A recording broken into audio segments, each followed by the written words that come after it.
Hello everyone and welcome back. In today's video, I'm going to show you how to use the new Facebook Notes feature, a fun and simple way to share short thoughts, moods, or updates directly on your profile. First, open the Facebook app and go to your profile page. Right above your profile picture, you'll notice a small cloud icon. This is the button for posting a note. Tap on it. A new screen will open where you can type your message. Notes are meant to be short and sweet. They have a 60-character limit, so keep it brief, just like a quick thought or status. For example, I'll write hello. You can use both text and emojis to personalize it. There's also an option to add music to your note. Just tap on the music icon and choose a song that fits your mood. This adds a nice touch to your update and makes it more expressive.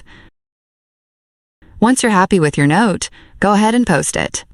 It'll appear above your profile photo for your friends to see, and it's a great way to share a feeling or say something fun without making a full post. That's it for this video. Let me know in the comments if you've tried out Facebook Notes already, and don't forget to like and subscribe for more quick tips like this.